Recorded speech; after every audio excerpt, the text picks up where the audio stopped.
Welcome, everyone. Happy New Year. Happy 2021. How exciting is that? We are in a whole brand new year. So I'm excited to see each one of you. We have a full agenda, but I think that the way Angela has laid things out, we will be able to get things going. So before we introduce our new commissioners, let's do a quick roll call. And if Aaron would kindly go ahead and let us know who's there in our notes, that would be fantastic. From what I see, we have Holly, we have Susan, we have Tricia. You know what? I'm going to slaughter people's names. So when I mess up your name, get online or get on and tell us what your name, how you want it pronounced. It's pronounced Teresa. Teresa. Thank you, Teresa.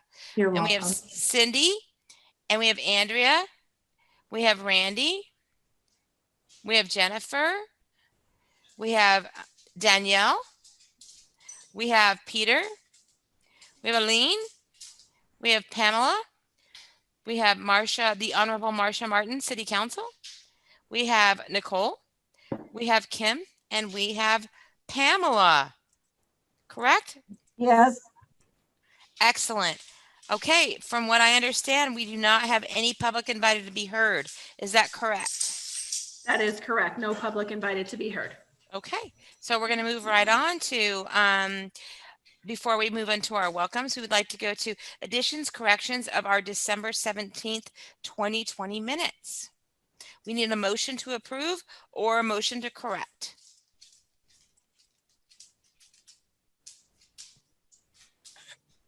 Cindy, have you been through it? Yes, I have, and Aaron's doing a great job. I haven't seen anything. Oh, Okay, wow. if it's okay with you, it's okay with me. All right, so then you need to make a motion, Peter. I make a motion that we accept the minutes as submitted. Okay, then we need a second. Second. All in favor? Oh, I can't vote. All opposed? Any objections? Excellent. We will move on to our next item. Cindy, I think you have a reputation. So tonight we are really, really grateful. We have many, well, not many, but several new commissioners.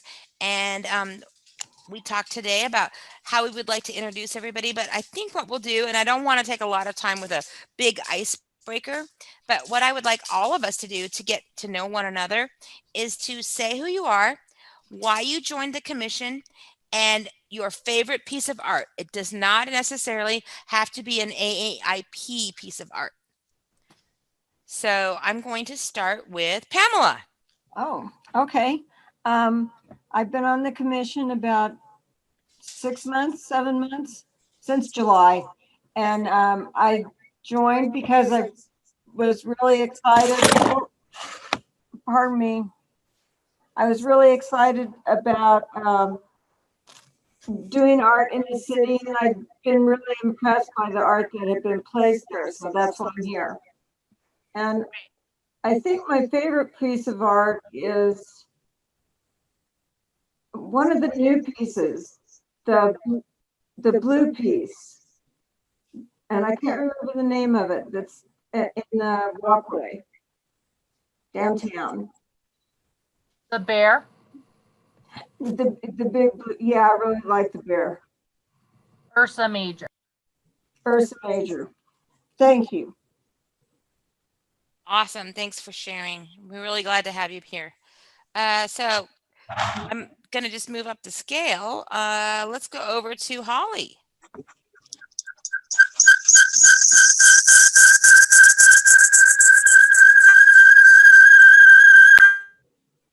That wasn't me because I hadn't even unmuted yet. I'm not sure who that was. Anyway, my name is Holly Bradish Lane, and I've been with the commission for, well, probably maybe a year and a half now. Seems like just yesterday, but been with the commission a year and a half. And I joined because I wanted to play a part in how Longmont moves its fine art collection forward. So that's really why I joined. And my favorite piece of art, pretty much of all time, is Henry Moore's The Clam Digger. I don't know if anybody knows Henry Moore. He's a He's a sculptor. sculptor. And quite honestly, any sculpture to me is magnificent. So that's one of my favorites. And welcome to you new guys. Great. Wonderful. Aaron, go ahead, my friend.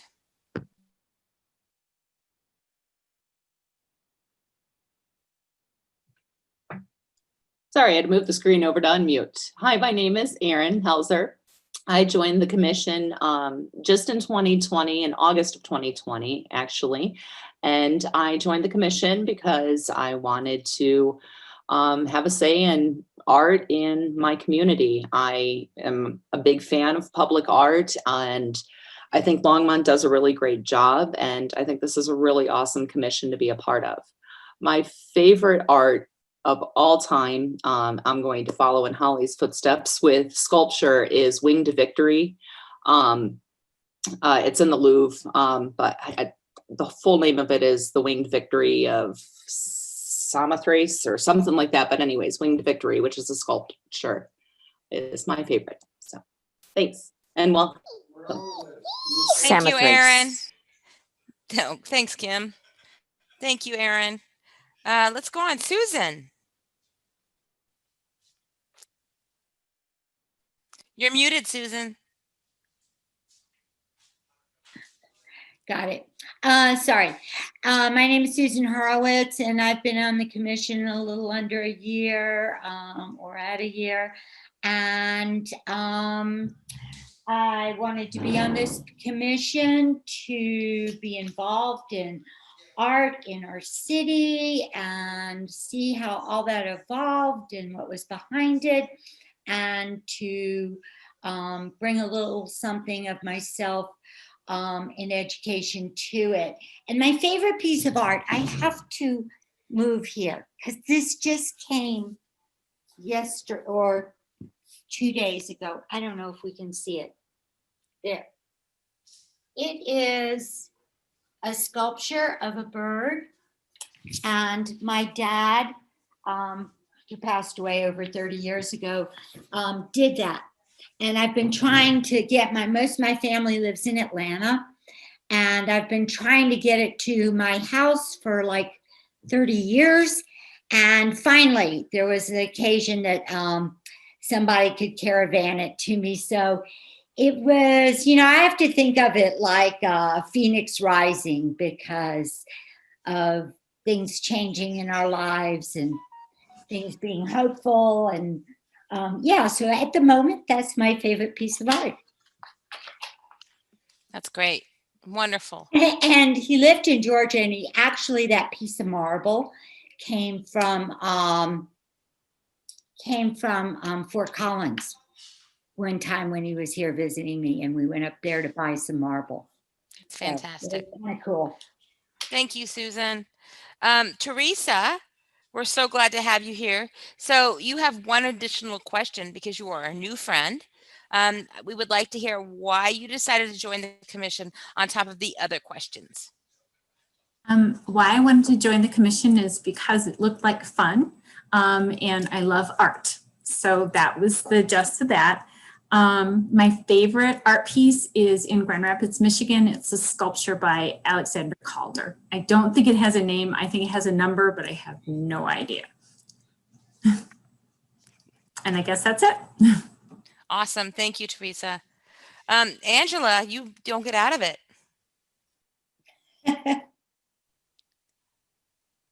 Angela. Well, hi, I'm Angela Burrell, and I have been a part of the Longmont Art and Public Places program now since I joined very end of August 2019. So that's exciting. I don't have a favorite piece of artwork. It just depends on what day it is and how I'm feeling. And so lately, I've just been really into the Bauhaus and Werner Werkstätte. Some of you might know. So textile patterns from the Bauhaus is kind of my jam right now. So it's my avatar. It's everything. I'll start sending you patterns, but it's really loud and lovely. So yeah. Thanks, Angela. Miss Cindy Tiger, tell us about you and your art. Hi, everyone. I've been on the committee, feels like forever, and I'm loving every minute of it. And I joined because I like art and I was retiring and I wanted to give back to the city. And I like kind of all art. Everything that strikes my fancy, I like. I don't have a very, very favorite one, though. I do have to say that William Blake's The Ancient of Days is one of my favorites. When I first saw it, I was sitting on the floor in the library at Norlin at CU, and I turned the page and I saw this picture and I very nearly ripped it out of the book. I liked it so much. And then I was like, wait, you're in a library, it's a book. So, but yeah, I'm very fond of that. Cindy, are those palm trees outside your window there? Maybe, if you want. I was thinking actually about going to San Francisco today. Oh, okay. That would be nice too. I keep trying to mute myself so we have good technology. Oh, Ms. Andrea Mathwich, I think your history on AIP also deserves some recognition. So tell us about you. Hi. I don't know how long I've been on. I'm losing my memory. It's been 20 years that I've been on the board, and I love it. I joined because I just have always wanted to beautify Longmont. Longmont is so beautiful anyway because of the mountains to the west that it just inspires you to want to continue to beautify it. And certainly being on AIPP is a great way to do that. I am art-wise, I love architecture. And the one that just really struck me the most is Gaudi's church in Barcelona. The one that looks like a giant anthill, and yet it's a church. And I was like just flabbergasted that it was created that way. So I guess that's the one. And then of course I love the Listening Stone in Longmont, which I don't think is working right now yet, but it's because it's interactive and it's very calming and soothing. So that's why I like that one. And hi, Teresa. Teresa's been on the board before. She didn't say that before, but she was on the board before. So welcome back. Yay, Teresa, I did not know that. Sorry. I've been here 6 years. This is my last term, so I apologize for that. Welcome. I'm so glad to meet you. Let's move on. Ms. Randy Long. Hi, I am wearing a hat because it's chilly in my office. I've been on the commission 5.5 years, maybe as long as Amy, pretty much. I think you were 1 semester after me. Okay. I call it semester. I love living in Longmont. Love it, love it, love it. Love this city. And I just want to make it more beautiful than it already is. I don't have a favorite piece of art. I like a lot of art. I like fused glass. I like Rodin's sculptures. I don't know, lots of different things. So no true favorite that I can think of.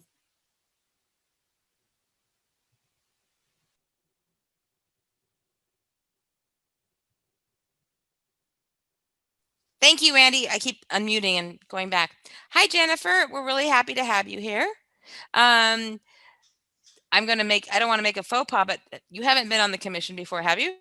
No, no. All right, great. Tell us about you, your favorite piece of artwork, and why you joined the commission.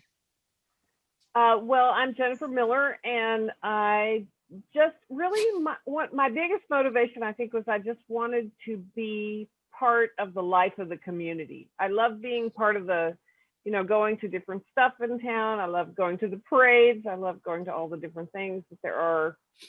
And I've lived in Longmont not quite 5 years.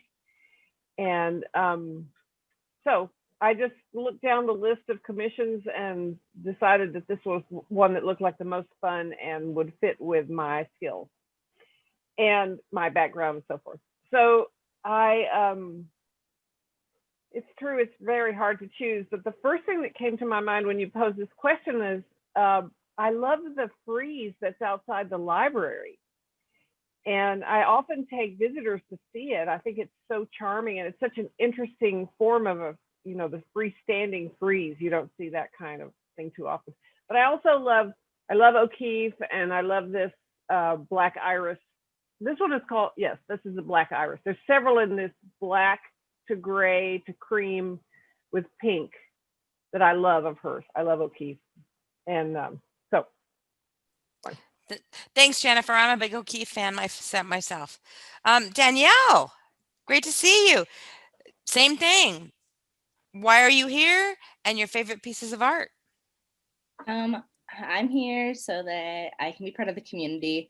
I figured this was the perfect year to be a little bit more involved. So, and I saw this opportunity approach me, and I decided it was just to go for it. So I'm super excited to learn from everybody. And I don't have a super diverse background in art, but I figured this is the perfect place to learn. So yeah, my husband and I are pretty avid screen print collectors. So I have a lot of screen prints in my house, but aside from that, I love all art. Anything and everything. So just love to get out and about. Yeah, I would say that lately in Longmont, I'm really attracted to a lady and a damsel. I think that's super cool. I'm all about the recycled art. So that's super cool. I love her too. Isn't she amazing? Super fun. I'll just say headlights, and everybody else will know what I'm talking about. Right, Randy? It's one of my favorites too. Great. Danielle, we're really excited to have you here. Peter. Yes, my name is Peter Alexander. I've been on the commission for 2.5 years now. I hope to have another term. We'll see. I joined the commission because I was so impressed when I moved to Longmont, and I love being in Longmont. I was so impressed at the public art collections. And I thought, well, I have some experience and some skills that might be useful for the Art and Public Places Commission, and I applied and got on. And as for favorite works of art, as someone earlier said, you know, it may change from day to day. But right now, when you asked that question, the first thing that popped in my head was George Seurat's Sunday in the Morning on the Ile de Grand Jatte, which I have seen in the Chicago Art Institute. It's enormous and very powerful when you see it. And another reason is probably the fact that I had the great privilege and honor a number of years ago of conducting a production of Sunday in the Park with George by Stephen Sondheim at the University of Iowa. So that work is particularly in my heart, I think. That's great. Thank you very much, Peter. It's great to have you here. Peter's wonderful. You all will enjoy him. And I already hit Pamela. Jennifer, I think I hit you, but I'm losing people's cameras. So Jennifer, I hit you, right? Yes. Okay. Eileen? Oh, Marcia, you're Marcia. Oh no, there's Eileen. Hi, Eileen. Sorry, the problem is that I'm going by your squares, as you know. Marcia, your turn. Hi, everybody. This is I'm going into my second year on the commission, and I may or may not have any more years on the commission since I'm up for re-election in November. Vote for Marcia. Pardon me? Marcia. Thank you all very much. I hope you remember that. You know, we all serve on committees. I chose Art in Public Places because I thought it's a good thing to be able to report on what we need to enhance our city and, you know, bend city policy toward that a little bit if it's possible. And my favorite piece of art is one that I have owned most of my life. It is a little Ray Harm watercolor. He is a nature artist, and it's a sea otter floating on its back. So it's not a high art, but I enjoy it every day. That's really important. So Eileen, I know you would like to get out of this, but you're here with us, so you don't get out of it. That's all right. I think I can manage. And I finished my dinner, so that's. My name's Eileen. I'm the registrar at the Longmont Museum, and help Angela out with administrative things. I do a lot of registration, keeping track of the collection, where everything is, when we installed it, that sort of thing. My favorite, I have the privilege of working with art almost daily, and today I spent a lot of time with a few Degas pastels. And so come to the new show at the museum that's opening next week, and you'll get to hang out with them too. They're in pretty good shape. I got to condition report them today. That's awesome. So We're she's really glad that she got to touch a Degas today. Yeah, I'm bragging just a little bit. All right, I'll be in next week.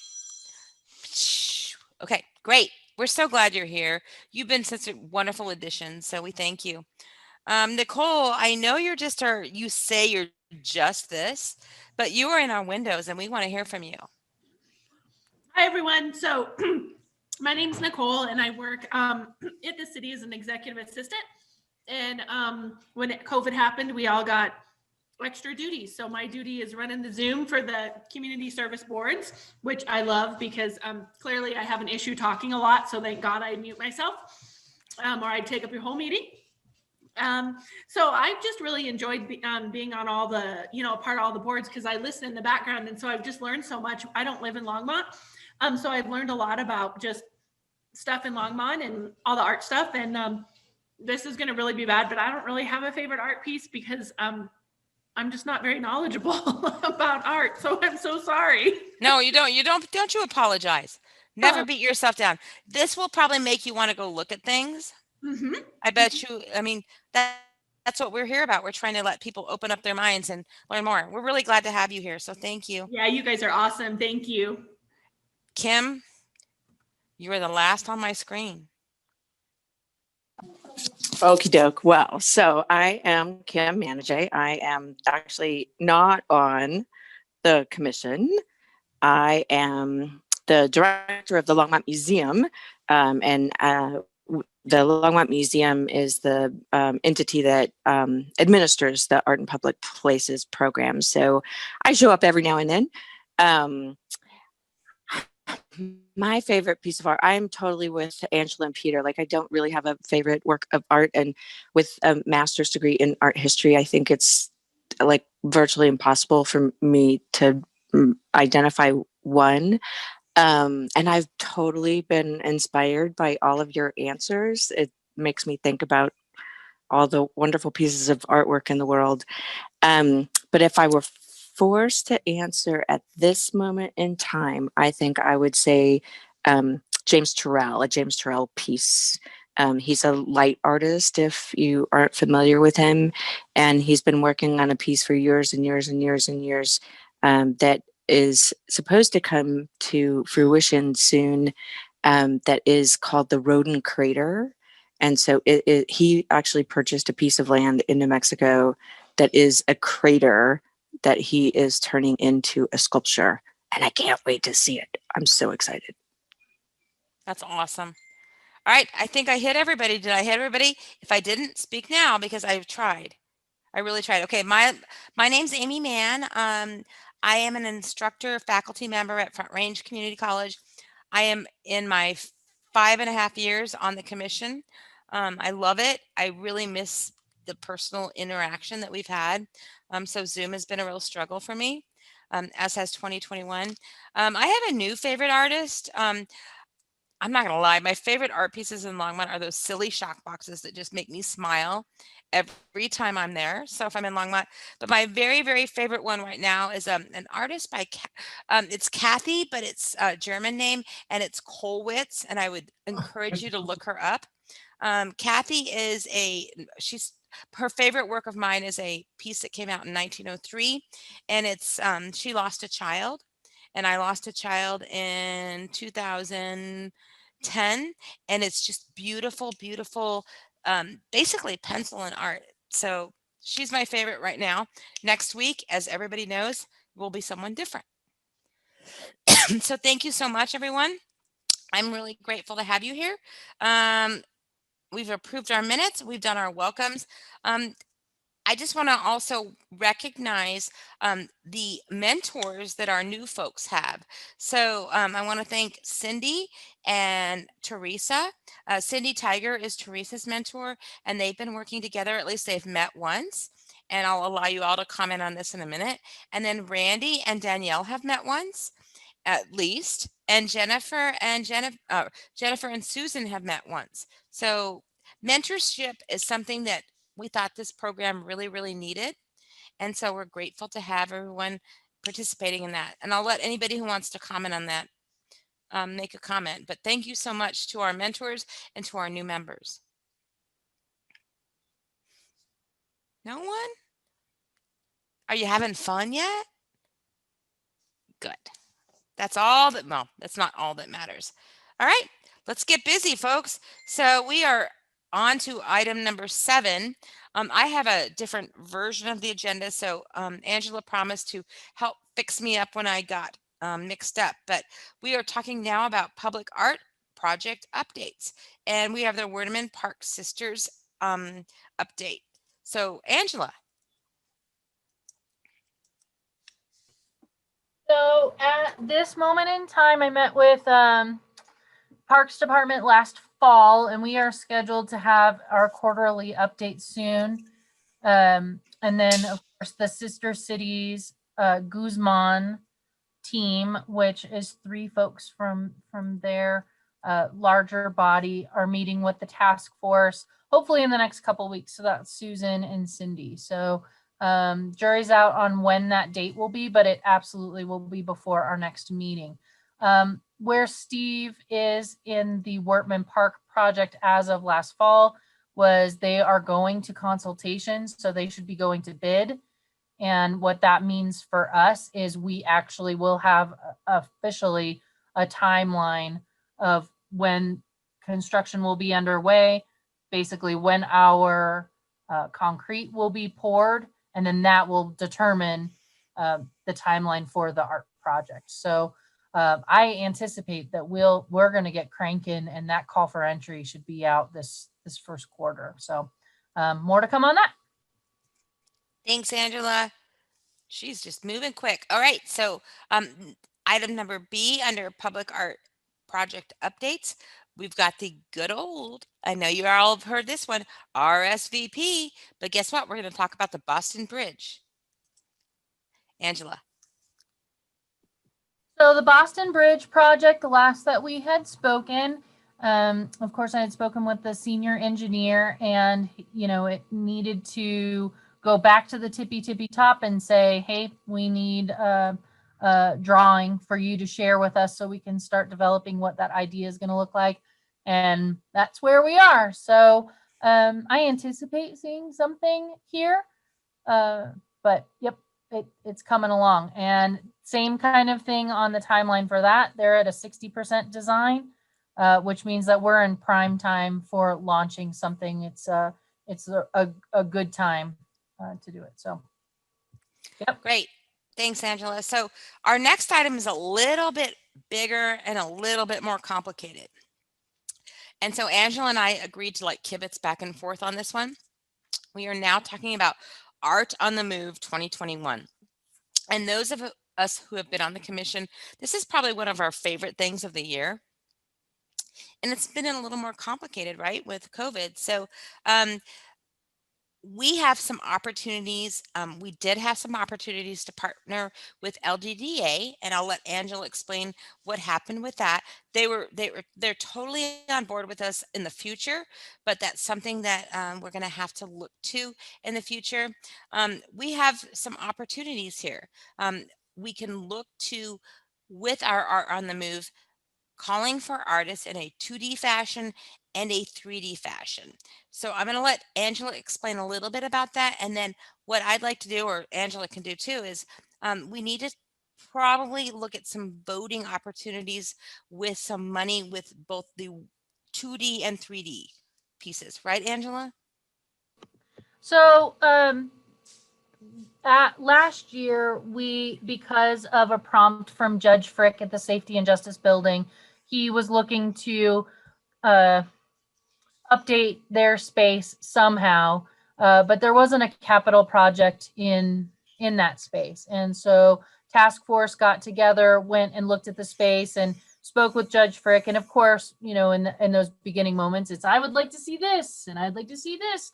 And so what Art in Public Places was able to do at the time, in the short term, was to install a railing along the wall in the waiting room, which permitted us to put up two-dimensional works, but also not bang holes into the wall, so we can move things in and out. So we have a set amount of linear feet wall space to hang some works in the short term.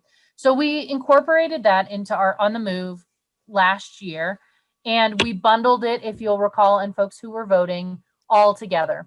And that became complicated because we were judging, if you will, from the call for entry, three-dimensional work sculpture and also two-dimensional work.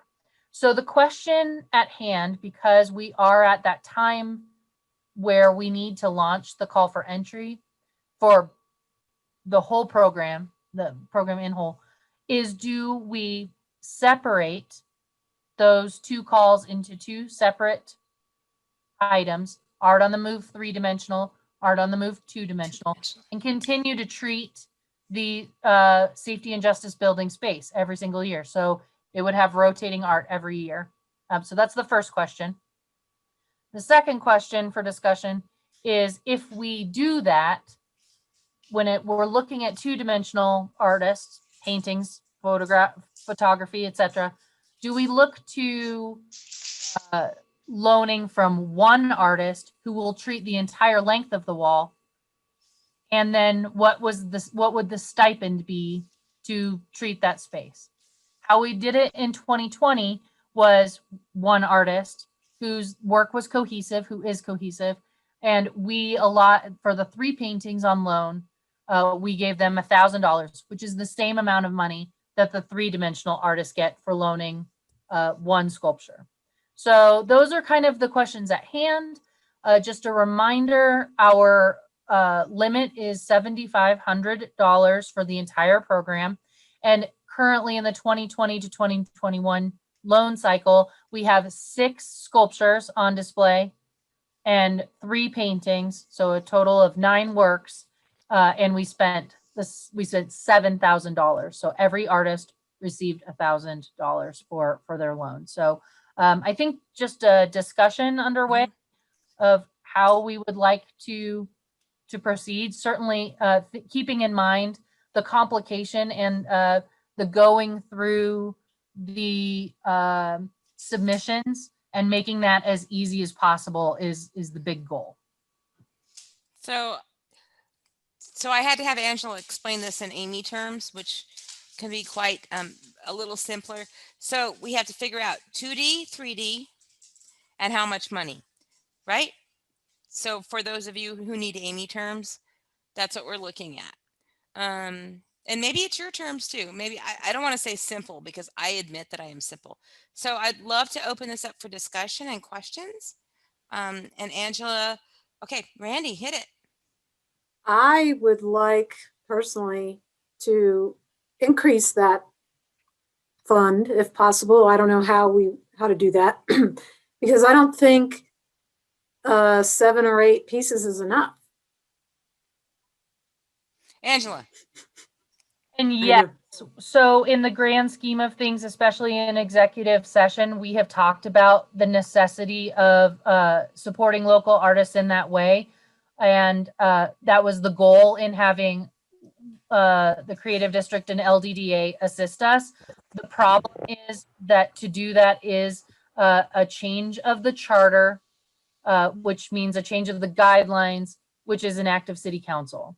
So it is absolutely not something that is easily done. And I think through our strategic plan process, that will change in the short term for this year. That's a very large task.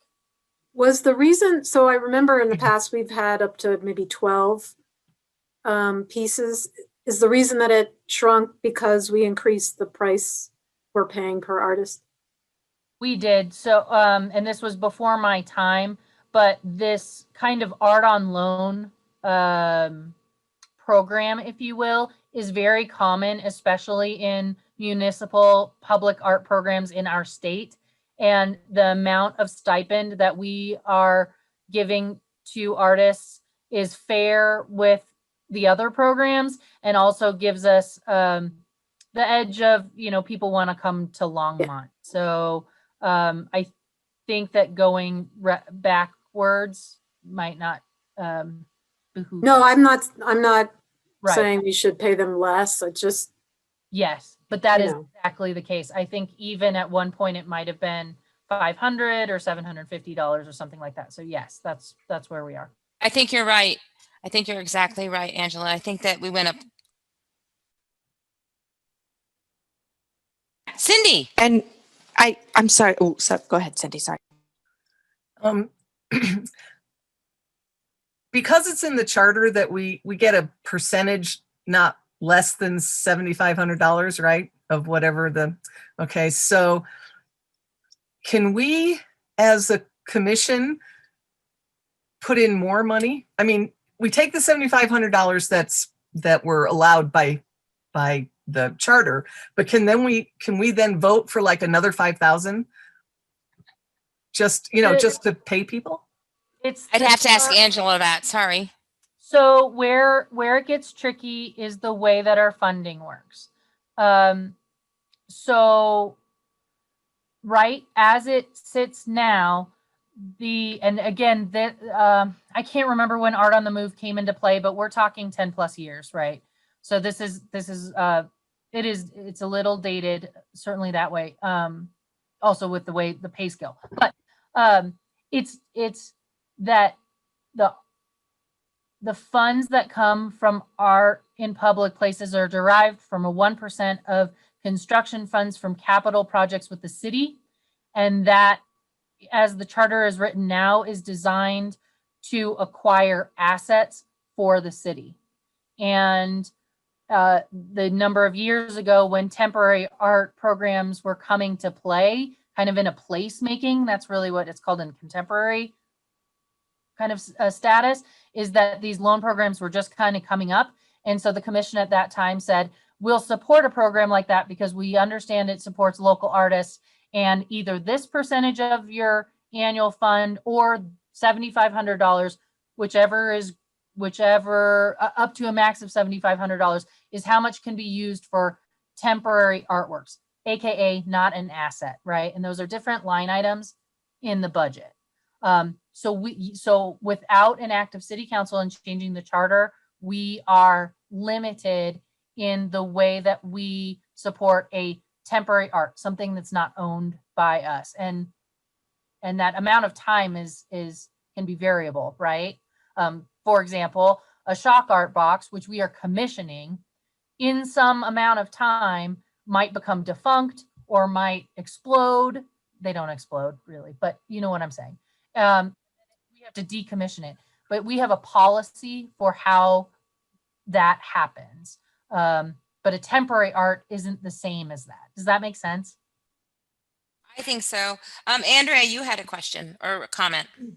So I'm hearing from you, Angela, that it's impossible to change the policies this year because we have to go to city council to do it. Is that what I'm hearing? Nothing is ever impossible. And I think that if we wanted to just strategically target that one little thing in our charter and make the change, we could. That being said, because we haven't addressed the charter nor the guidelines, and we're in a strategic planning year because Vision 2020 has expired, and we've already started the strategic planning process, we could address the charter as a whole and then go to council with changes as a whole rather than one little specific point. Makes sense. Or not, or we could address one little specific point. To be honest, I think that this council has a vision of culture in Longmont, and I think addressing the larger picture, but nothing's impossible. So Andrea has some more feedback. Well, I encourage us to go to city council ASAP. However, if we are doing some visionary talks in the near future, I'm willing to wait on that. But what is that time frame for our vision meetings? I don't know, so that's up to Angela there. Well, Holly and Amy are on the task force, and we're meeting weekly. Yeah, we'll get to that one really quick, Andrea. It's pretty exciting. So, I don't know. Maybe, Marcia, do you have maybe some insight into how? Because I don't really know the city council well enough to know about. I mean, a charter change is a pretty big deal, but about preferred strategy of that, whether if there are multiple changes versus one change, and time in between, what would be best process? So we're not talking the city charter, right? Which is a very big deal. You're talking about the Art in Public Places Charter. Well, it's a chapter of the city charter, 14. Is it? Yeah. Okay, if it is a chapter of the city charter, then a charter amendment requires a public vote. So what you would have to, there are two ways you could do it. One is you could do it by petition, although you guys are so busy, I think it would be really hard to do that. The other thing is that you can petition the council to put the charter amendment that you would like on the November ballot. And, you need to come up with a small justification for why you would want to do this and, how it would be paid for, and so on. And then it would be a public vote to make that change. If you'd please send me a note, I want to confirm that, because that's just the top of my head. We just did a city charter amendment for the arts, sort of for the arts, and it passed. So, we've got a little bit of a track record going. But I'm actually surprised that this is not controlled at all by the city budget, but directly by the charter, which is, why I need to get some advice from Jim Golden about it. Yeah, I better do my double, triple due diligence and double, triple check as well. So, yeah. If it is a matter of city funding, then, then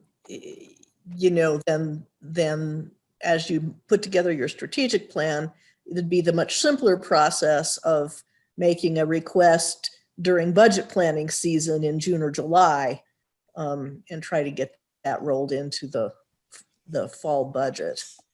So yeah, if you will send me a note, we can double team it a little bit. I do think that, this is Kim, I do think that given the kind of the things that are required in order to change the ordinance for art in public places, I would recommend that we go through the strategic planning process in order to collect all the possible changes that we would want to see. It's not going to be an easy process, so it doesn't make sense to me to do one tiny thing at a time. I think that it would make more sense to do a holistic approach to it. I would agree, but I don't have any say. I would love to hear more feedback from anybody on the commission. I agree completely with what Kim said. Me too. Me too. So we will get into strategic planning here in a minute, and I think that will be helpful to kind of see where we're at. The issue still lies. Do we want to have a call to artists with a call to artists? Angela, am I right in saying this? A call to artists, 2D versus 3D. We kind of, we went a little bit over the thing, but yes, what we're looking at is doing a call to artists, 2D art versus 3D art, and then looking at funding. And I respect Randy in saying that we want more money, but what do you all think about having two different calls?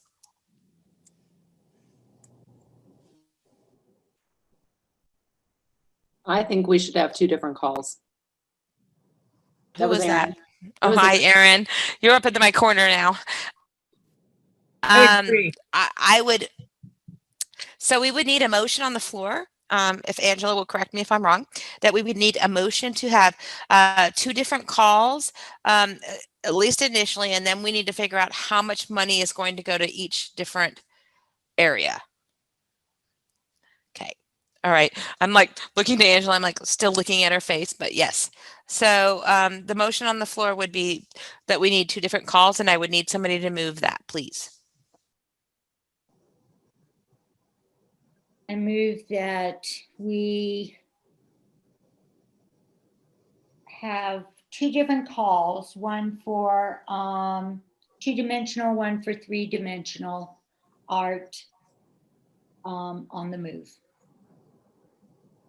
Great. That's a start. So the motion is on the floor. We would need a second. Second. Before we approve it, do we want to discuss how many pieces will be in the 2D versus 3D money and all that, or do we want to approve the motion and then discuss? Well, I think that's a great question, Randy, because what we have right now is my understanding, and Angela will correct me if I'm wrong, we have $7,500 total to go ahead and do this. So if we have, let's just be honest, the movement and the procurement and everything that is involved in a sculpture is much more time consumption, or it's harder than it is to have a piece of art. And Angela will explain to you about having, we've talked about having a procurement, an area where we have some art pieces that are 2D that would be set for that. But that's, I think we need two different motions. Is that right, Angela? Am I on the right? Yes, so presently we just have one single call for entry for artwork to be loaned. What we're looking to do here is separate it into two-dimensional and three-dimensional in the first motion, and then we can talk about the funding from the 7,500 base in the second motion. Okay. So what I'm asking now is if we have a motion on the floor that says we have two different separate calls for artists, or call for artists in 2D and 3D. So we would need that motion to pass, and then we can talk about money. Call the question. Yes, sir. Peter. Call the question. Oh, call the question. I thought you said you had a question. No. Excellent. So let's go ahead and bring the motion to the floor.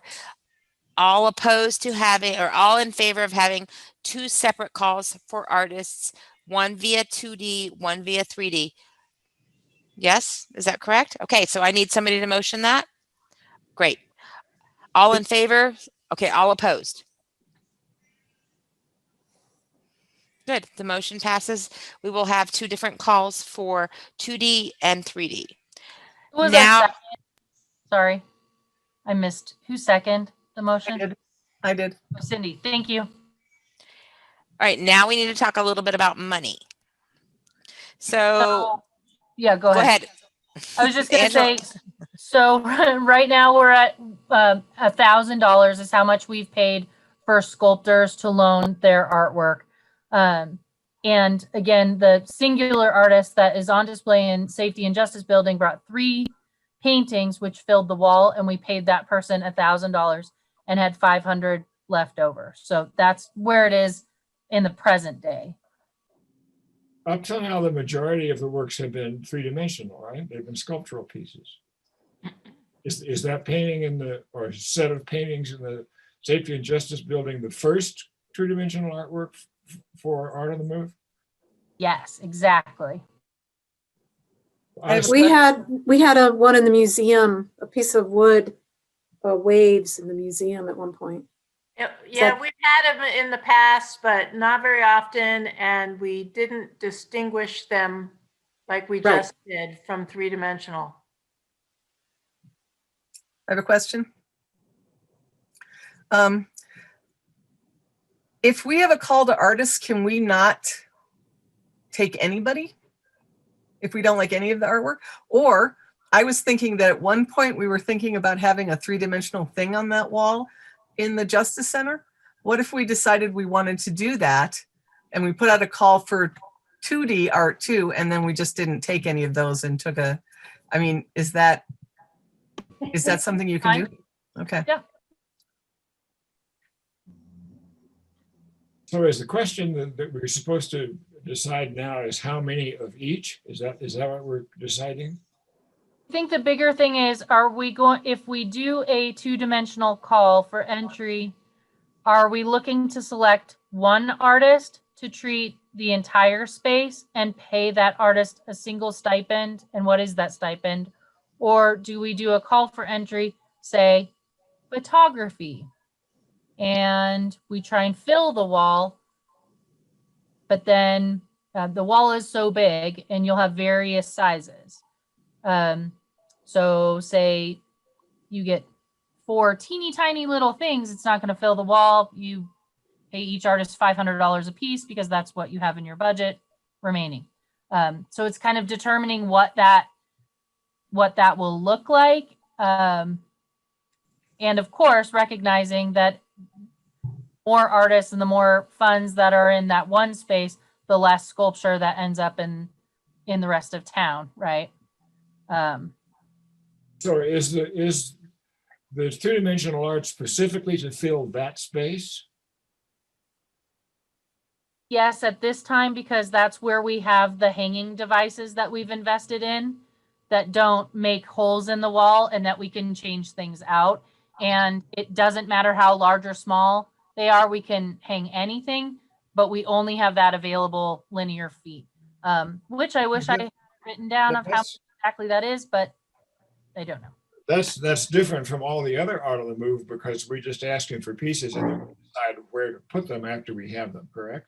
Correct. Well, so can we ask for, I'm sorry. Go ahead, Peter. Can we ask for some kind of installation, whether it's two-dimensional artworks or whatever, specifically to fill that space and give specifications of that space? And it can be, if somebody wants to put one big painting that runs the whole extent, they can do that. If they want to put 12 small paintings that are arranged in some artistic way, they can do that. That's what we said. Yes, right, Angela? Exactly. I would just think that we kind of be flexible, see what we get, and kind of go for there with, I would say, the intention of having majority three-dimensional, but you might just have like 1 two-dimensional artist and 6 three-dimensional, but you never know what you get. And I just think we need to be flexible. I think that's what Angela and I talked about today, that we want to be really flexible and let people know that this is what we have. Right, Angela? True. The only trick of that is when you put the call for entry out, you'll need to say how much each artist is going to be paid for their loan. So I think that we should focus on one artist like this year. Put out the call and say we want one artist to fill this space. And if they want to give us 16 things, that's fine, but they get the set rate for one artist. Because if we have 7 artists putting stuff up there, they'll each get like $100. It's just like, it's not worth it to them. Right. I agree. And we have to decide that up front. So we need to figure out how much money do we want to do this with? should that be the same amount as all the other pieces, or should that be a little more because they've got a large space to fill and might use multiple pieces?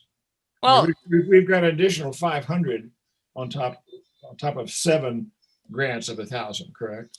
that's a great point, Peter, but also think about the maintenance and the work that's going to take to put paintings in versus a sculpture in. Wouldn't it have less maintenance and less work to put the paintings in? In my opinion, yes, but I am not an artist. I'm just a genius. No, I'm just joking. No. No, yes, Cindy, you're exactly right. I think Kim might be able to comment on this space-wise, but I think that, carting some paintings via car is much less arduous than trying to bring a sculpture and getting the maintenance in. But Angela, you're the expert on this. What do you think?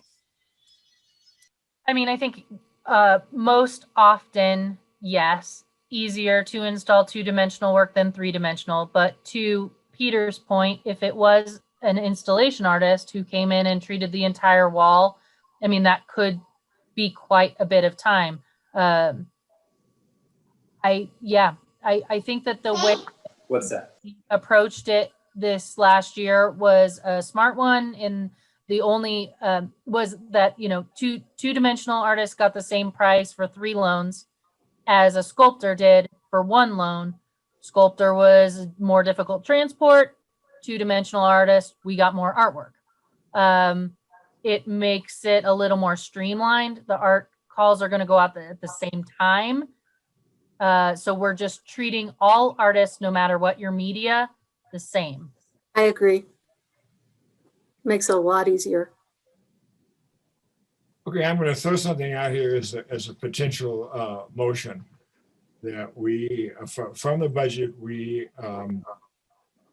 set aside $1,000 each for 6 3-dimensional works and $1,200 for 1 installation of 2-dimensional work or works to fill that space.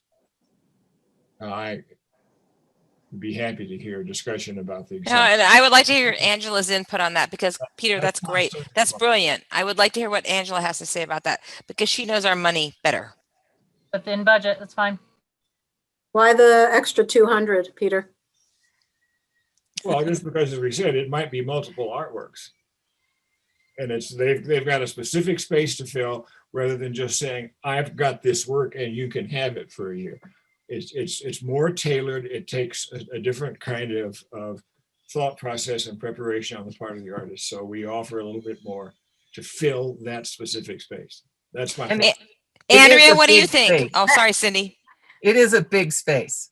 I disagree. I feel like getting a sculpture in town is much more expensive. The sculpture itself, most of the time, is worth more, unless, it'd be rare that you'd get a 2-dimensional. I could be wrong, but I'm just thinking if you think about Ursula Major, how difficult it was to get that 3D piece there.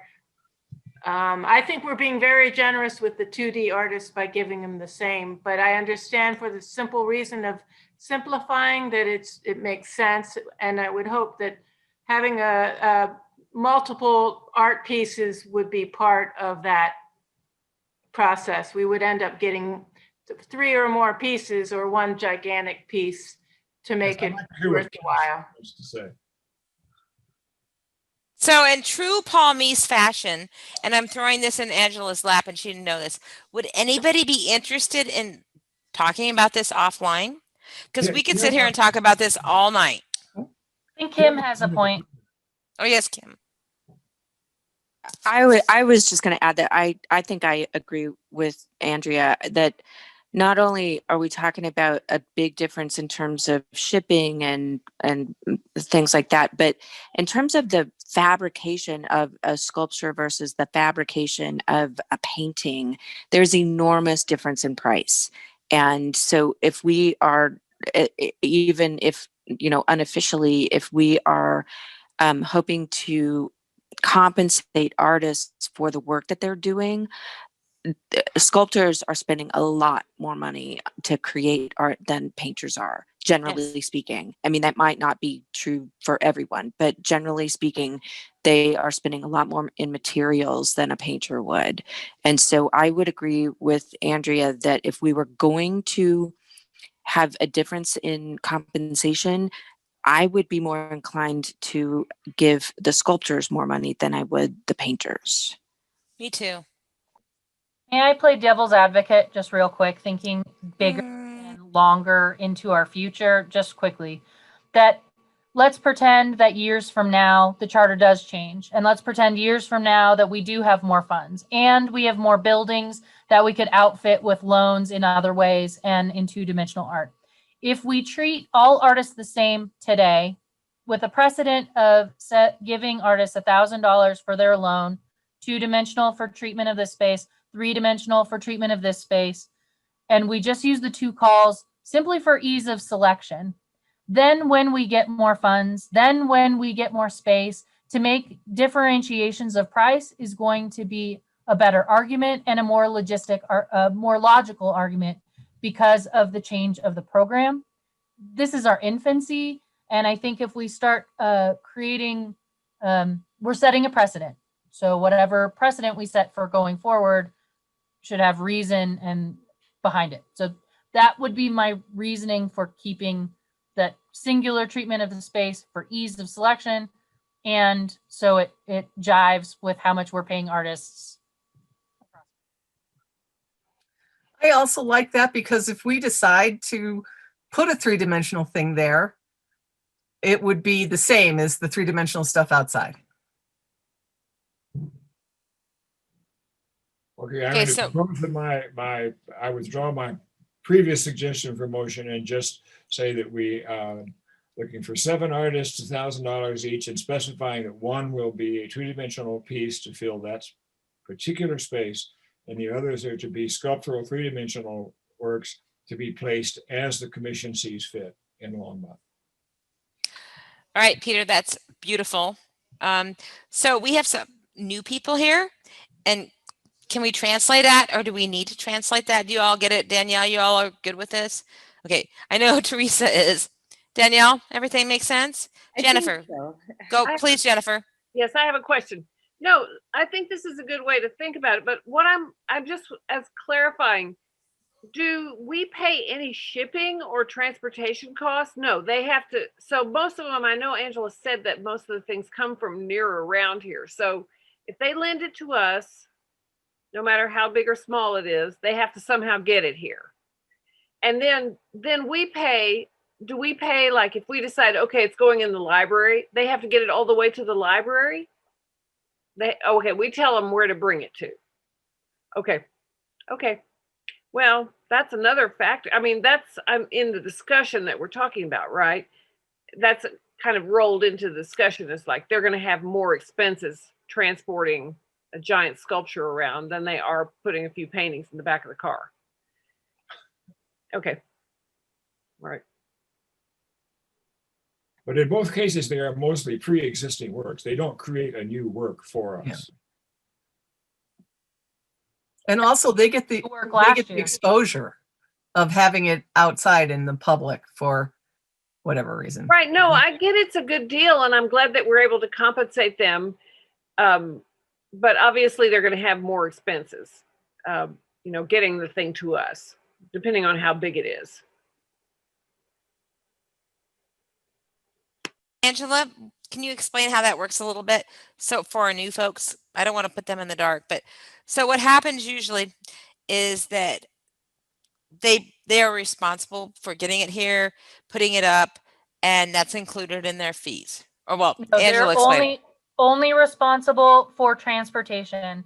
The transfer of and Eileen, there's a fancy registration term for this one, but when the liability happens, we install the work. So once the work arrives, it is part of the city loan at the moment that it arrives, and then we install it. So we take on the liability at that moment. So when the person pulls up with their car, at the moment that we start transporting it, that is to say, taking the painting out of the trunk we're responsible for it from then on out. And, you know, it's a contract with the city. So this is really good for some of the beginning artists that haven't done this kind of work before, because a lot of them haven't had to do a COI, right? A lot of them haven't had to understand insurance policies and look at this. So it really is, it's an opportunity for exposure. It's also it's a lesson in the business of being an artist. Yeah. So, but we are responsible for installation, which that is a fairly heavy cost, especially for installing three-dimensional work. Good. Good. All right. So what I'm hearing is that Peter has a motion on the floor, kind of rough in there. Peter, can you repeat that so we can get that motion? And then we need to probably have a little vote, or not a little vote, but a big vote. Well, the motion was that we, for Art on the Move, will have a call for artists, for 7 artists, $1,000 each. But one of these was to be a 2-dimensional work for that very specific space in the Center for Justice, whatever, and all others 3-dimensional works to be placed around the city of Longmont at the discretion of the commission and the city. Beautiful. All right. So all in favor of Peter's motion, please say, we need a second. Sorry. All in second. Thank you, Andrea. Oh, Andrea has a question. So go ahead, Andrea. You're muted, honey. That was the second. All right. Sorry. I know. Trying to unmute. Like, I want to keep myself unmuted so I can do that, but then I do other weird things. So, all right. So Andrea seconded. Do we have all in favor? Okay. All opposed? All right. The motion passes. Thank you, Peter. Thank you, everyone. All right, Andrea. So now, yes, Jennifer. Just one more quick question. Okay, so when the city staff arrives for the installation, do we have to pay for that out of our Art and Public Places budget? Yes, that is budgeted annually. Okay, so we have some amount for that too. Okay, thank you. Randy. What are the 6 other spots?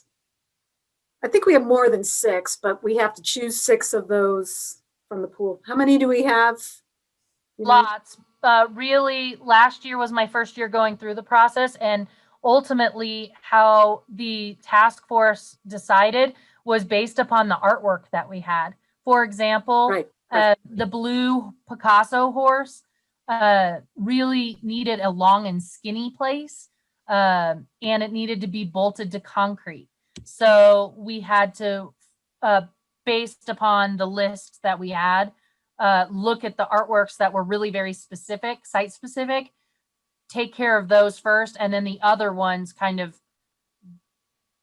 figured themselves out, I guess is the only way I can say it, right? Mm-hmm. Can you make sure I'm on that task force? I'm supposed to be. Okay, thanks. All yours, sister. All yours. All right.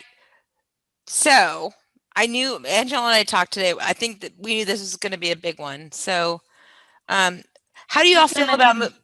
Oh, go ahead. I mentioned one other thing. Sorry, quickly. I will be certain that Marcia and I connect, look at the charter, and assure that that is in fact the case prior to launching the call live. Did we lose Marcia? Possibly, but if something is different that way, I'll look into it before we post the call for artists. Okay, great.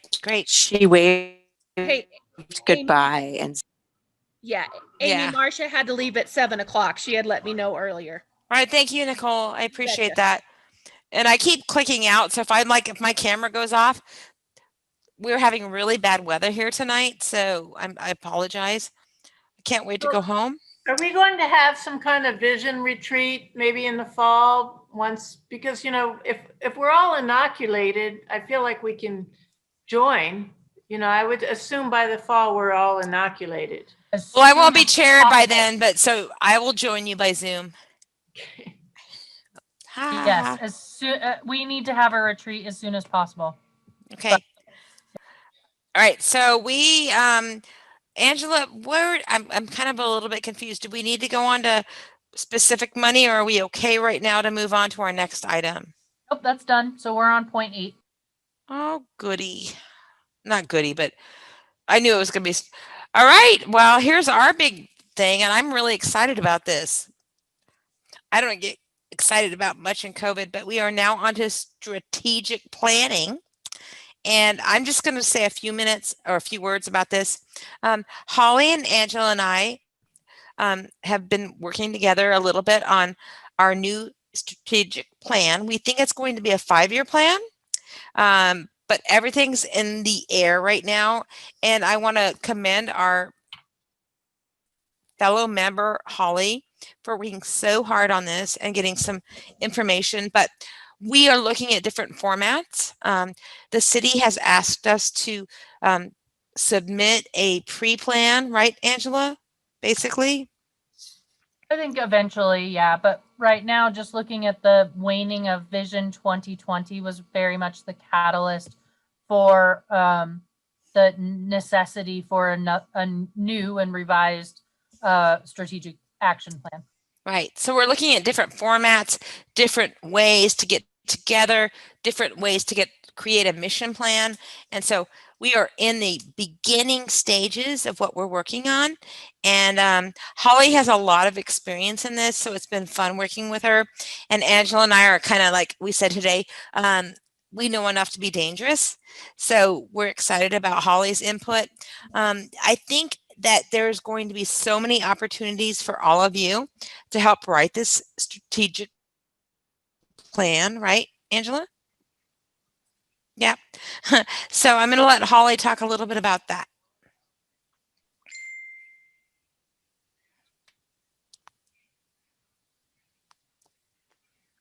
Can you hear me, guys?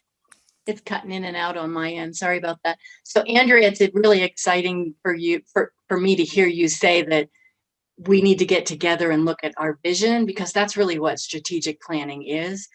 And fortunately, because Angela's out there and in contact with a lot of people in the city, she has pretty much communicated with folks that will potentially fund some of our training from an outside facilitator.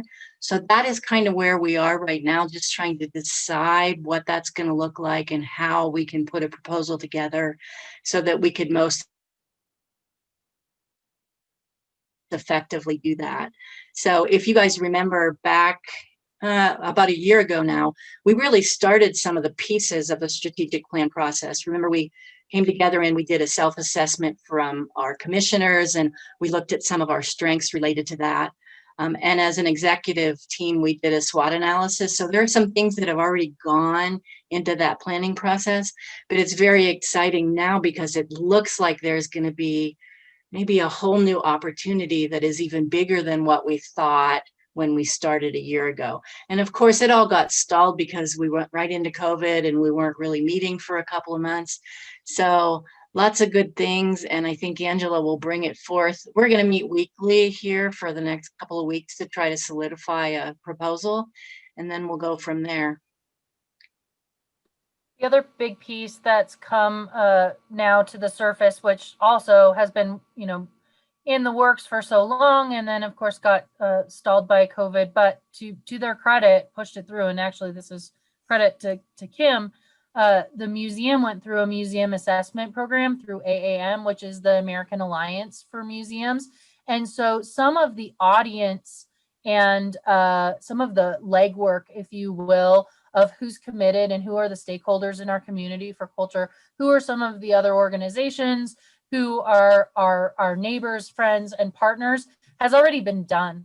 And so as a museum leadership team, we meet tomorrow to go through that process, go back through what our peer reviewers have submitted to us, and then make comments. So we're receiving a massive leg up, if you will, in the very near future. So I think that this whole bit of assessment and strategy and looking at the charter and looking at the program as a whole and drilling down into the changes that we want to make on a culture in a big picture in Longmont, and then even to our mission and our values, and those bits and pieces of it is going to happen in the very near future. So all very exciting, and I really do appreciate Amy and Holly's work thus far. So yeah, stay tuned, but lots to come. Very exciting.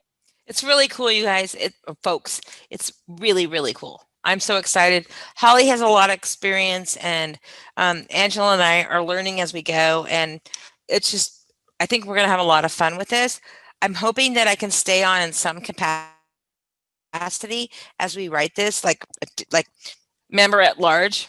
But I don't get excited very well. Yes, I do. I get excited about everything, but this is really, really fun stuff. And it's things that our future is about.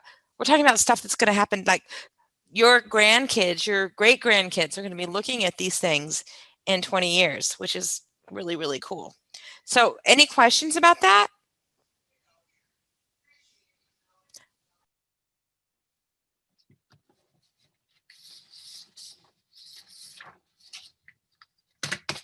Conservation and maintenance, Miss Angela.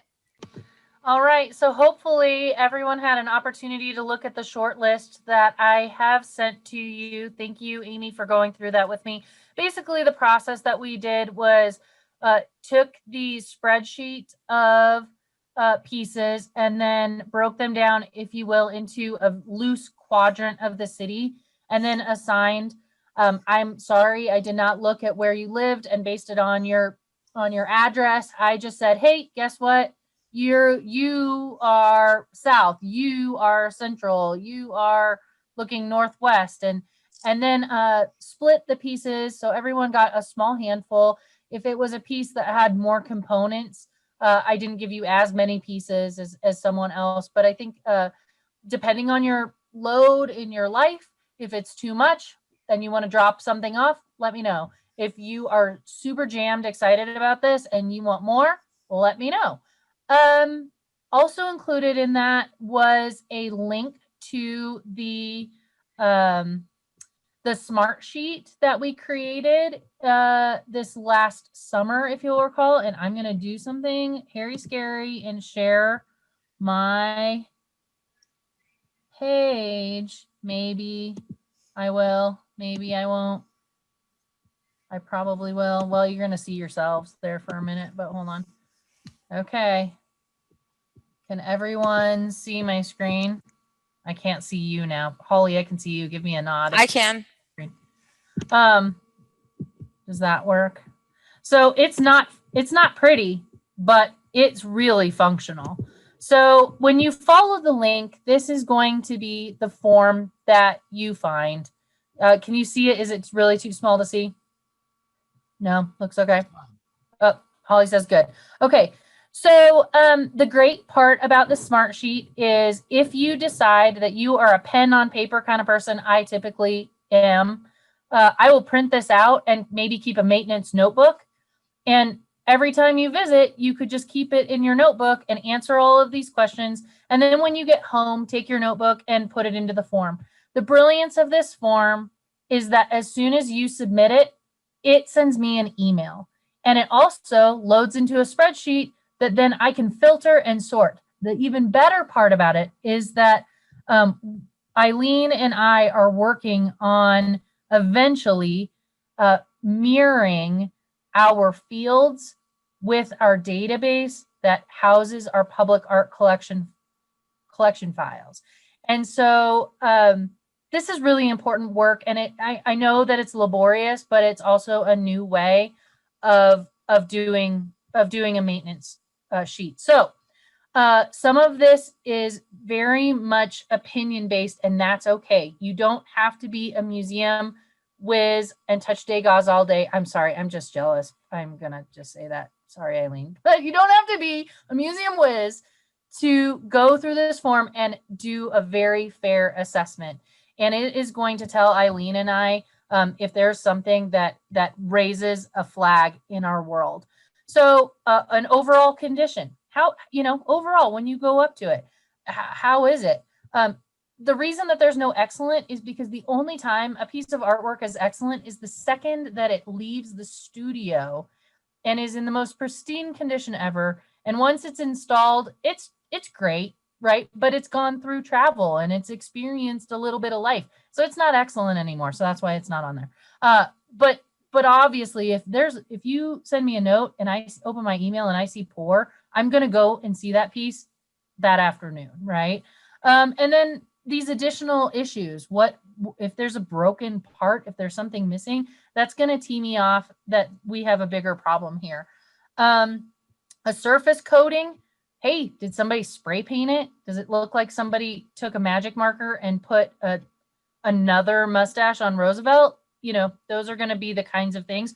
It might be a bronze and the wax on the bronze is starting to show through and we need to do a new treatment. And suddenly it's starting to look foggy to you.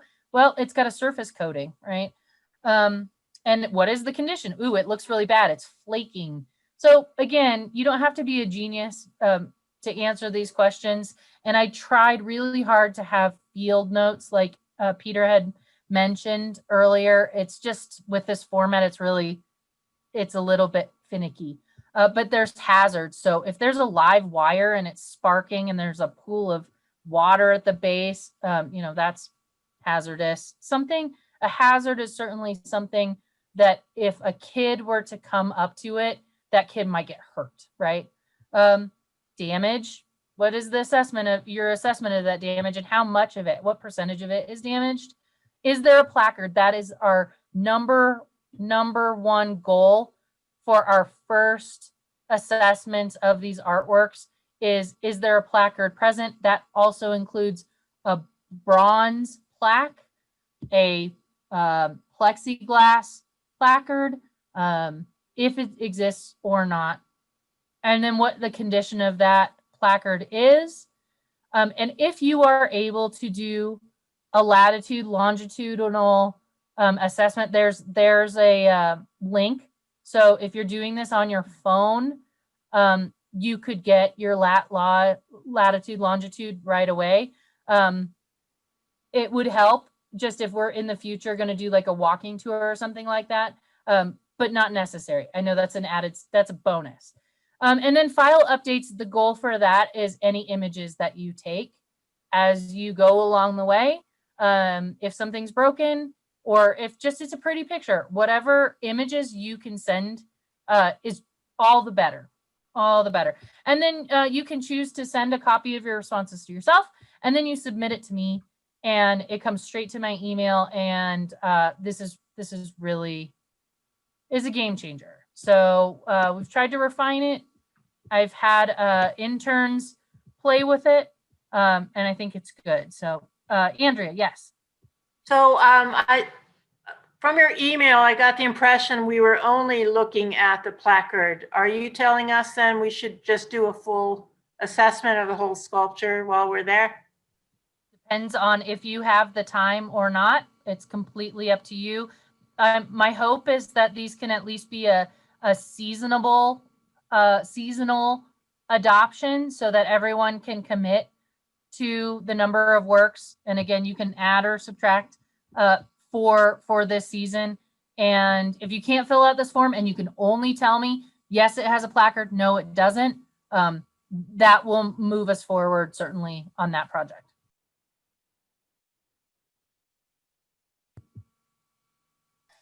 Others? You said in the note that there's no place for comments. You can enter text in where it says hazards noted. And what I've done before is I'll just put no hazards, but there's grass growing that covers up part of the image, or on this one side it's discolored and it's unsightly or something like that. So you can actually provide comments in that way. I know. So I'm not the developer. I am only the alpha user on this one, and I'm working very hard with our city tech person on making changes. And I'm pleased we are this far. So yes, by all means, please use the no hazards, but hey, Angela, look at this. Yeah. Open character fields are apparently a thing.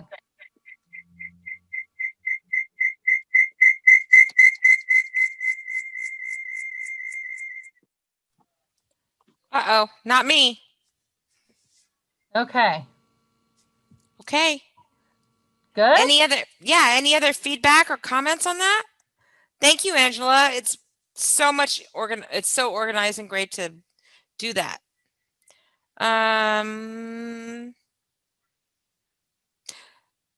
We are now looking at the colorful poetry in the Middle Age stuff at the city, right, Angela? So, just in short, have you been to the city building, or I guess the courthouse building? Is that what we call it? Civic Center. Civic Center lately? That's your question. Have any of you been there? Well, it's time to go. Go, Angela. So last year, one of our city employees, actually not just one, a number of them, of course, we're in a construction zone because of all of the construction that was happening at the Civic Center. And they had mentioned, hey, can Art in Public Places please take a look at the banners? Does everybody know what I'm talking about? I should have brought a picture, but I didn't. Anyways, there are a number of banners, and that's what the artist called them initially. And the title of the work is Colorful Poetry in the Middle Ages. The work call was in 1992. Records have it that it was installed in 1994. So it's 27 years old. The original says that there were 44 banners, but I looked at a bid for treatment for this work from a textile conservator from 2009, and she addressed some 20 banners. So one of the new commissioners, actually, I think, is assigned to go and view this work.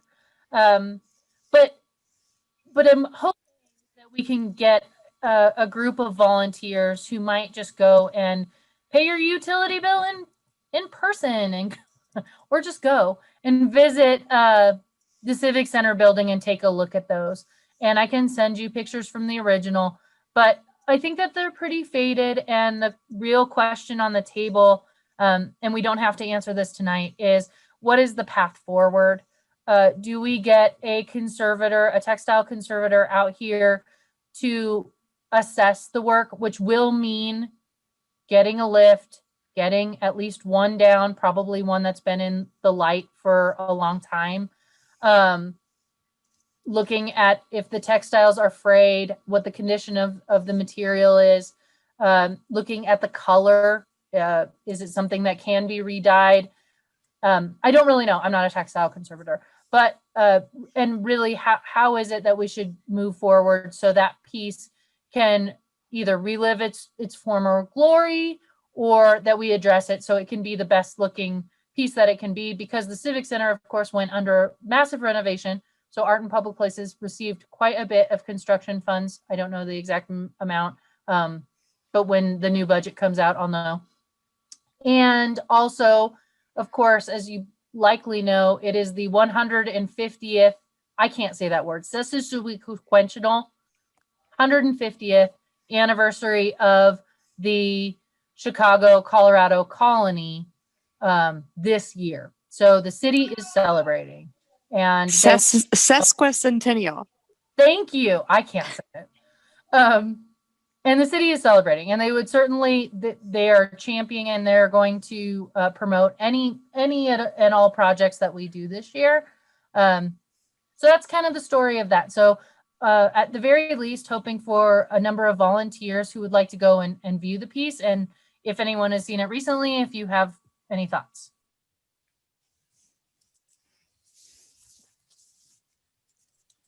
I think they're really faded. I believe you mentioned that they had been, I don't even remember what she did with them, but they had been treated or fluffed up or refreshed in some way, shape, or form years ago. And I think it looked a little better, but they do look faded. I'm with you, Andrea. Exactly. I don't know. We definitely need to assess it, but I would be really surprised if we don't decommission them eventually. So just my thoughts.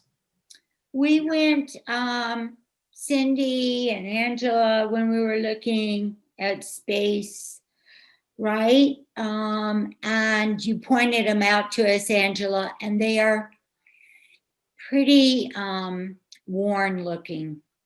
I mean, they're not fresh. They don't pop. You really almost don't even acknowledge them because they're so faded. And I've been in there many times and actually didn't even notice them because they're not very fresh looking. They're definitely more pastel now than bright colors. I think we were just like whitish, kind of off-white, not super attractive. I mean, I'm not putting them down. It's just age. No, I'm not super attractive and fresh. And, this happens. So I think, would any of us be willing? I will, when I get home, be willing to go take a peek and then report back to us next month. Yes, I will go look at them also. Does anybody know what the fiber content of them is? Were they done on cotton or polyester or what? Do you know? That'd be Ange. So I'm so excited to say that because of COVID, the most positive thing that has ever come out of COVID is that when the museum closed, volunteer front desk staff, front desk staff went through a digitization process, and I actually can access all of the original 1994 files from my home.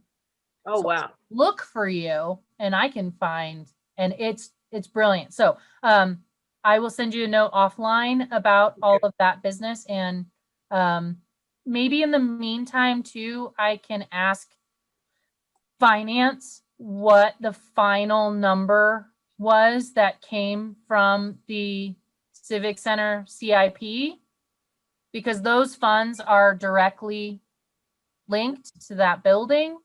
And considering that it's the 150th year, maybe this is just like the stars aligning of a perfect time to assess the I'm space. kind of with all of you. I don't know if as conservator is the right move. Maybe it's time to brighten it all up. Woohoo! But if a few of you would be willing to go and just take some notes, and then we will put this on the agenda for next month. And if you want to get together offline and go together, that's totally cool, right, Angela? But I know with our COVID responsibilities, we have to be careful. And our new people, if you want to go look, this is a great project to get started on. Like, ooh, we need some help on those. So I think that'd be really great. And then we'll come back next month and kind of get a path, conservator or new plan. What do you think, Angela? Okay, great. All right. My stepmother So I is have up there Jennifer volunteering. Is there anybody else who can commit in 1 month to go over there and just take a peek? Aaron, Jennifer, Holly, Pamela, Peter. Awesome. Thank you guys or folks.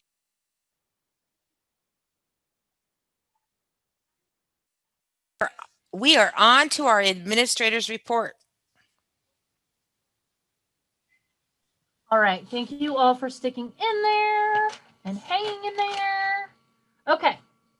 So a couple of fun things. Oh, the one that I already just said because it tied in. We've been approached by the city to anything that we're doing for the word that I can't say 150th year anniversary. Oh my gosh, I can't say it. I'm gonna mute myself. So I'll keep that in mind. Another project that came in front of Art in Public Places and also a number of folks within the city, not to the point where we need to make it new business, but just kind of to put yet again back on our radar, is the city and the state are going to be working on Highway 66 eventually from Hoover to Maine. So if you will, west of 287 on 66, the highway. And so it had come to light again about the North Entry Gateway project. And that to say, there's all kinds of different projects going on, right? There's the state highway and the 66, which is the road piece of it. But there also is the wayfinding initiative, which is a large city initiative, which Marcia had alluded to, the kind of rebranding piece. But then also that Art in Public Places for years now has looked at a North Gateway piece. And as far as I can tell, based on previous research, really it ended up that my predecessor, Lauren, that even through all the digging and finding and looking, that there was really no good place that the city owned. So I just, especially with some of you folks who have been on the commission in the past, if you have any aha moments related to that conversation of looking for a location for North Gateway piece, I'd be interested to hear. Aside from that, I guess it is just kind of a stay tuned, and it's on our radar. Yeah. Feedback? If I'm thinking correctly, is the city of Longmont putting up some beautiful gateway signs, you know, that say you're entering Longmont? Is that going on? Yeah, so, and I'm not a part of the wayfinding city committee. That was way before I arrived, but yes. So somewhere in the pre-design phase, like the need for wayfinding to the point of hiring some sort of,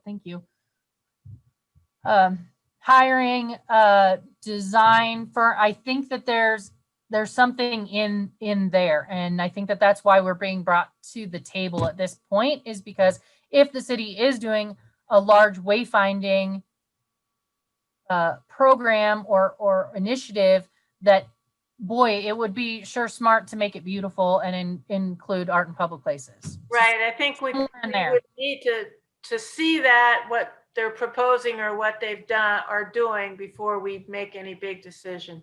Right. Oh, that's most certainly the case. Most certainly the case.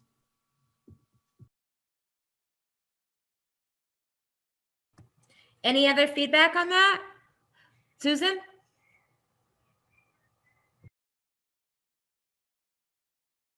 Susan, you're muted, honey. All right. It's one of those pieces, like if you're on 119, kind of across from Sandstone, it's like a,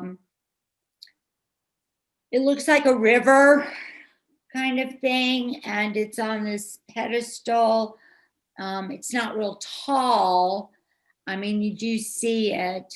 It's on the north side of 119, like if you're coming off I-25 into the city. Is that the kind of thing?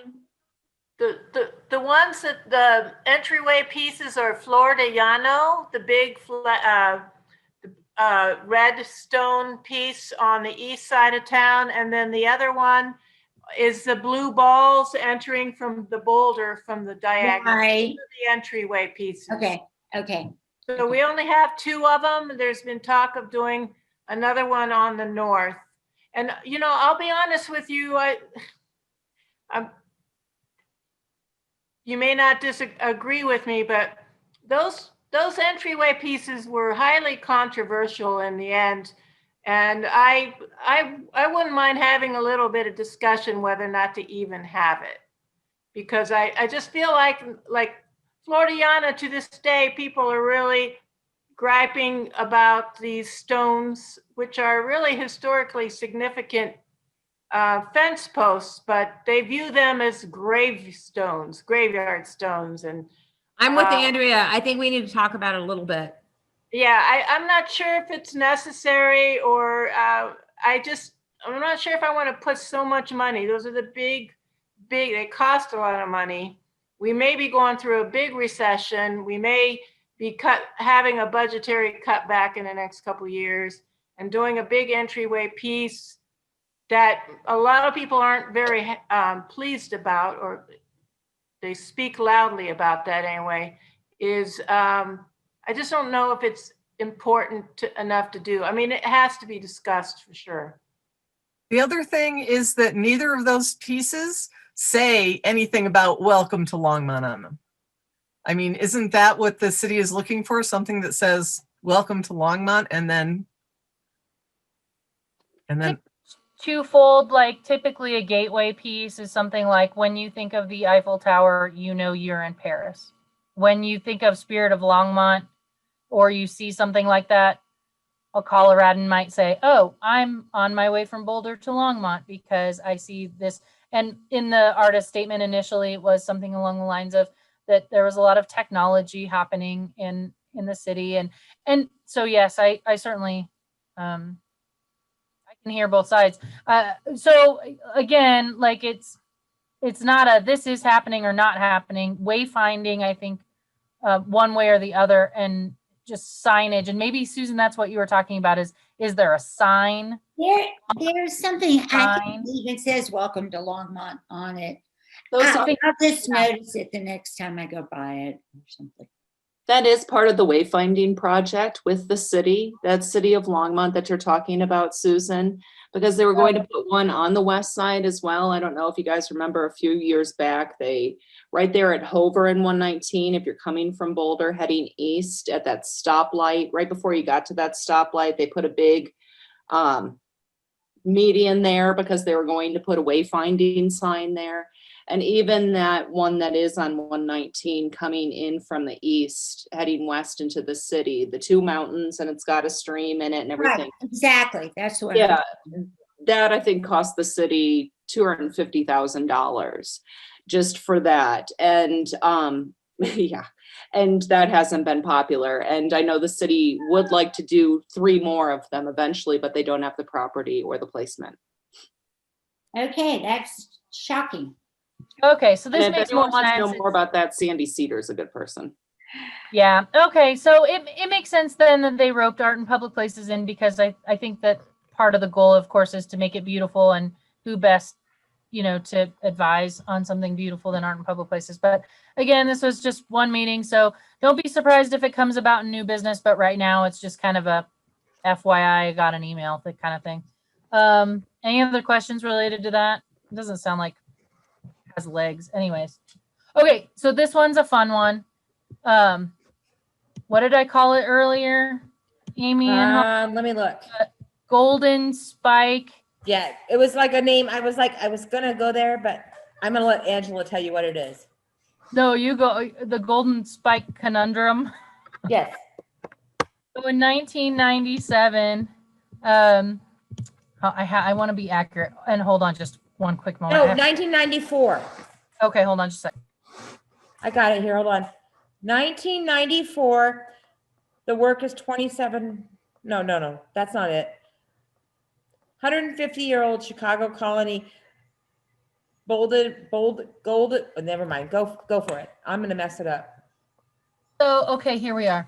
So in 1997, on the north side of St. Vrain Greenway underpass at Boston Avenue, which this is part of the reason that it's been brought to our attention, is because of course of the Boston Bridge project. I asked questions and they said, oh, there's something there, which is not art in public places. But apparently when the city attached the St. Vrain Greenway Trail between Main Street, where it originated, and Golden Ponds, where they started building it from in the 90s, they made a commemorative moment by city council driving some golden spikes and created a plaque.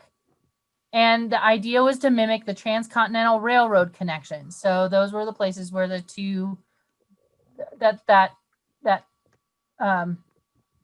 connection happened. And so that was fantastic. But it's not an art and public places piece. And so the question is the ownership, of course, piece of it. And when the demo happens of that space, they'll have to come up. So I got an email basically saying, hey, what should we do with these things? And I just had to share because it does make me laugh because, of course, that's the whole purpose of art in public places, right? Is when you commemorate a moment in time with a thing, and it you can have ownership and track how long it's been in place and what it is. Is it 3 feet long, to Holly's point from earlier, or are they inches long, or what is this? So it's just a conversation at this point, but the word salvage came into place, and I was like, I don't think Art in Public Places wants to adopt it as of right now. It seems appropriate that taking some photos of it and taking photos from the past and having that be acquired by the museum would be appropriate. But then as we think bigger and we start thinking about the new Boston Avenue project, that maybe getting images of these pieces and mixing that in, the new with the old, might be a good idea. So really nothing to discuss, really no point to be made other than maybe you remember it happening, maybe you were there when they drove the spikes in. But yeah, it's there. I've never seen them. I might go visit, but yeah, I'll let you know kind of what comes of it. I've got a question. What connection does Longmont have to the Transcontinental Railroad, which was way north of here? It went across southern Wyoming and northern Utah. I don't know, but I can find out for you. It was a mirror of concept, right? That these two points, the St. Vrain Greenway Trail was meeting with the new ground that they were breaking to make the full loop of the St. Vrain, so that is, and that's quite comprehensive and progressive for a city to have a trail that really goes the full city, and that you can. And so when they started the development piece of that part to Golden Ponds and connected it with the original, they drove the spikes like that. That's the point where the project started in the 90s and they were meeting. Where is this? It's well, I wouldn't know because it's not a part of the Art in Public Places collection. So I don't have images. I don't have anything. But I do, it says on the north side of the St. Vrain Greenway underpass at Boston, there's a dedication plaque and some spikes in the ground adjacent to the Greenway.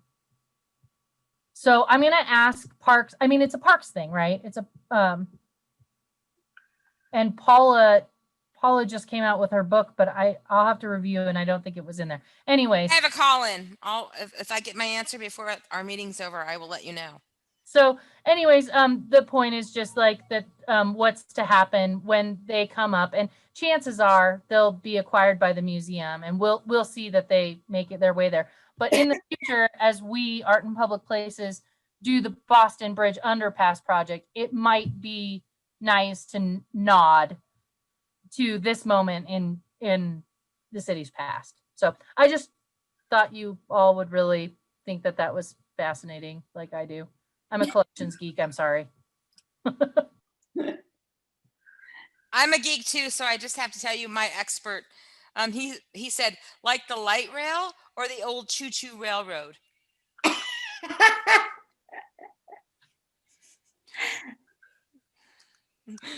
Oh my goodness. And that's all I got. Really? Okay, guess what we're on to, friends? Commissioner comments. Did we do new business? Yeah, that's just what she just did. I thought that we were was doing administrator's report. But oh, sorry. Anything else? She said today that was kind of her administrator's report, so I'm just... Andrea. I just have a question about budget. How has COVID affected our budget this year, or is it too soon to know? You're muted, babe. Yeah, sorry. So the budget has been approved. I know that they're in those wonky moments of the rollover bit. I don't know if Kim's there and can speak more about that, but so the reporting should be available in the next couple, like month or two, but our budget is flat. So our budget is the same as last year. Asset wise, that line is 100,000, and things that are annually budgeted like shock art comes out of that, right? Things encumbered dollars, right, will show up, but we're flat. So we have had no impact. I would just add, Andrea, that a couple of years ago when there were a lot of city projects that were happening, the Art and Public Places fund balance was really kind of padded, if you will. So we've got a lot of money in the fund balance, and we continue to get revenue in every year as a result of additional projects. So we're not at risk at the moment. Certainly we're not. I think you're familiar with past years when there were major recessions. I think even if we do see a downturn in some of the city projects, we've got enough in our fund balance to carry us for quite a long time. So I think we're doing pretty well. Thanks, Kim. That's comforting. And I know this city is committed to art and work. So just want to let you know that for the record, our rail station at 2nd and Main was one of the most important facets of the central part of the United States. And I was told to read a capstone undergraduate thesis, but that was my son. So he's done so much history on Longmont that I'm not joking. He knows more about us than anything. So it looks like that it really is a big deal. So might be worth investigating. I'll let you know. So right now it's basically at the top of natural resources of, hey, we have spikes. They need to come out. What's going to happen to them? And I threw them Eileen's way. I said, museum acquisitions would be a good place. But before we take a jackhammer to any concrete, we might want to. Well, and I think also talking to Carmen, as we talked about earlier today, Carmen Ramirez, and also talking about to the people that were here or the ancestries would be great. Awesome. So we are back to number 12, which is commission's reports or comments. Anything else? I'm just so excited to see new commissioners. Danielle, Trisha, Jennifer. Oh, you guys are awesome. You're going to love this group. I wish you could all come together and fist powwow, but it's going to happen in your tenure. So I'm just so excited to have you here. I'm emotional because it's just a wonderful, amazing group of people. And I think you will love Angela. She will tap your energy like nobody's business. My sister, actually, this is a sidebar, eavesdropped on my conversation with Angela. And she goes, oh my God, you and Amy, she's just like you. She's so full of energy. And I'm like, yeah, that's probably why we like our jobs. So any other feedback on tonight? I would love to hear. Trisha, what would you like to know before, in your next, we have 4 minutes left. What would you like to know? I'm good. My brain is nice and full. How about you, Jennifer? What would you like to know? Anything that we can help you understand more? I thought of something a few minutes ago, but now it's left me. So okay. So email either Trish or email Angela and I, we'll give you answers. Okay. I'm pretty good. I don't have to know everything at once. It's okay if it comes in a little at a time or some at a time. And I am very interested in these banners, and I'm excited to go look at those because I am a fiber artist. And also I'm not a conservator though, friends. And I want to just see what these are. I mean, this is the thing with fiber art. It is not really designed to be permanent, especially stuff like that. These banners that are exposed to the light and the dust and the, people coming in and out. They're really not designed to be permanent. The only kind of fiber art that can really be permanent is really stuff that has conservators, or they have like that big sacristy in the church where they put everything carefully away and all that. That's why Angela and I met conservator, or we mentioned conservator because we wanted to talk about that. But yeah. Right. But anyway, take a look. All right. Who am I missing? Our other new person. Oh, Danielle, you were trying to be quiet. I thought I was gonna get away. I am just taking this all in. I have already learned a lot tonight, so I'm really excited to just keep hearing what you guys all have to say and to just kind of just jump in. Isn't it fun? It's a lot. It's really cool. It really is. So I'm excited. Okay, well, I'm really excited to have you here. So let me look at our last. I think we did really well, Angela. We are 2 minutes ahead of time. So anything else for the good of the order? Angela, once again, you've done an amazing job. So Happy New Year, everyone. It's a new year. Okay, so we are now at 7:58. I would like to see if anybody would like to move to adjourn. I so move. Cindy Tiger moves, second. and Randy Long seconds. All in favor? All right. God bless you all. Wonderful to. Thank you, everyone. Thank you all so much. Thank you, Amy. Welcome the new commissioners. Thank you. Thank you so much.